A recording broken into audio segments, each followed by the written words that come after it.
Alright guys and gals, I ended up getting a package, or we ended up getting a package probably late last night sometime. Didn't hear the dogs barking or anything, so I didn't even know it was out there. Woke up this morning getting ready to go to work, leave for work, and there's this box sitting out there. In where I work at, and I'm not going to tell you where I work at because it's probably not a good thing in a way. But I ended up getting a performance award. And this is the very first time I've ever gotten a performance award. Not that I wasn't performing in the past, because I was. It was just they don't want to do it. So I finally get one. Finally. Okay. So I finally was able to get a performance award, and I bought myself something. Not really myself, but we got something for the MGB, if that's what I think this is it. And I'm pretty sure it is. The thing is I thought the estimated ship date on this, time for delivery, was like December 19th. So I wasn't expecting any package or anything like that. So I don't even know what's in here. I know what I ordered though. And the only thing I've done is just loosen up the tape. So let's open it up. It is for the MGB. I love it. And I hope it freaking fits. The description said it would. Let's do it. How is that? Yeah!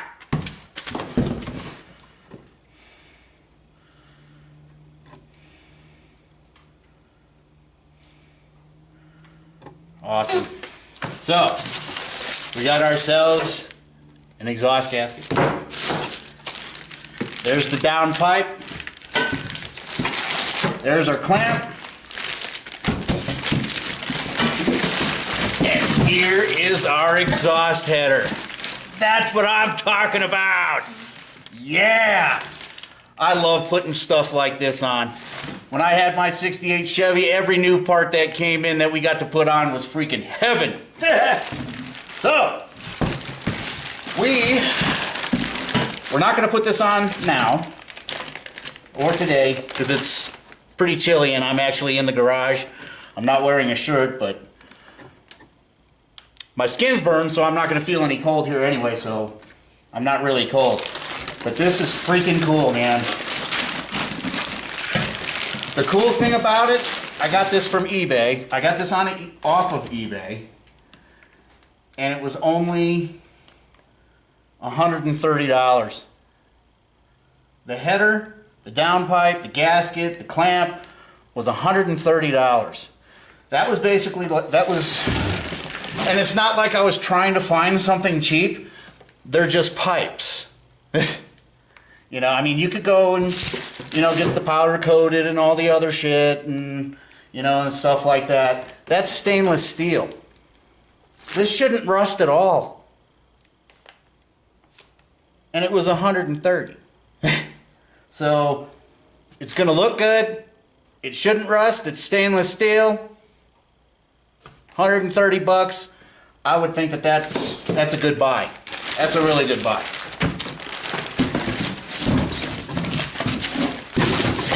Whoop!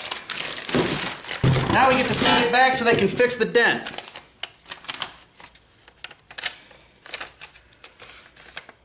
So, if anybody's curious, ha! Nope, that didn't work either. Come on now.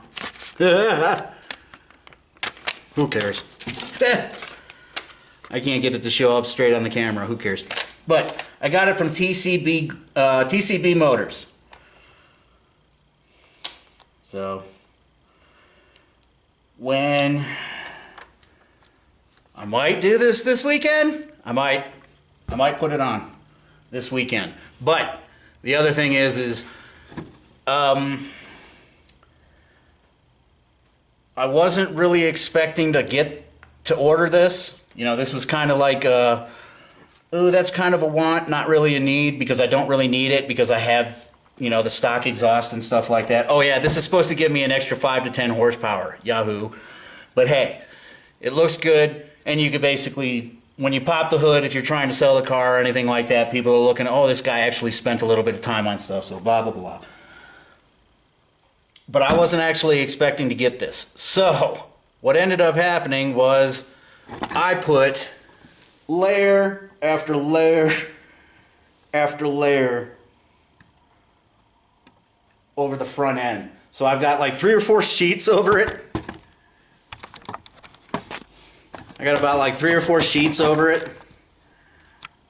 Some towels and stuff like that. So that's going to be a little bit of a hassle to take off and put back on. Yeah, because essentially I'm actually kind of gearing up for the winter time. I don't think I'm going to be able to do any more body work or anything like that. You know, watching my friend Pete on his do-it-yourself auto school, he was talking, and even though I'm in a dry climate here in Colorado, it's a pretty dry climate, so this car's had metal showing for 2 years, and at the most in those 2 years, I got a little bit of light surface rust on my other panels, the trunk and the hood. But anyway, getting back to Pete, he basically said that you don't really want to do Bondo work and leave it. Otherwise, moisture will end up getting behind there and it'll mess everything up. So I actually have to really kind of take care of the stuff. Hopefully it's right where I'm pointing, if you see where I'm pointing. I should probably put a coat of paint over that. And I'm still deciding on whether or not I really actually want to, because I finally got it freaking straight. And if I put paint on it, that means I'm going to have to sand it off. And I don't want to make it unstraight again. Crooked, wavy. But, you know, I mean, if it's your car and you could take the time, and I'll probably end up doing it and saying screw it and just painting it, I'll probably throw some canned primer on it, sealer primer on it and stuff like that, and just throw it on there just so, you know, I got a barrier somewhere on it. But like I said, this is Colorado. We're in a little bit more of a dry climate, probably a little bit more drier than Texas, where he's at. So, and I may actually just end up emailing them and asking them, and you know, the question, hey, you know, the Bondo question, you know, can you kind of get away with it if you're in a drier climate like the desert, you know, Arizona, Colorado, things like that? Not that it's like extremely freaking dry out here, but it's dry enough. Especially from the climate that I was coming from, which was Ohio. And if I had, I wouldn't have taken any of these panels down to metal if I had this in Ohio at all. Would have never even thought of it, unless I was actually getting ready to paint it like a week later or something like that. And even then you've got to be careful, because if there's so much humidity in the air and you're spraying it and you're throwing it right on the metal, you're basically throwing water and paint, I'm assuming. I don't know, I'm not a paint and body guy, but that's what I'm kind of assuming. Because when I was younger, my dad would paint, we would sand, the kids would sand the car, and my father would paint it. And he would always paint the car when the humidity was very, very low. He wouldn't do it when it was really high. So we basically had to drive around a car for like 2 or 3 weeks until the damn humidity went down during the summertime before he could paint the car. So he'd probably be better off if he was out here. But hey, you know. But I just wanted to show you this. I think this is the coolest freaking thing. I love it. I absolutely love it. I'm so glad I got it, and I love the price that I paid for it. You know, you can't beat $130 for a header and a downpipe. You know, granted, it's only one side's a 4-cylinder and stuff like that. So when I bought the headers for my truck, you kind of had to buy 2 sides. So it was a little bit more expensive. And I'm pretty sure when I bought those, they were ceramic. So, and they were expensive.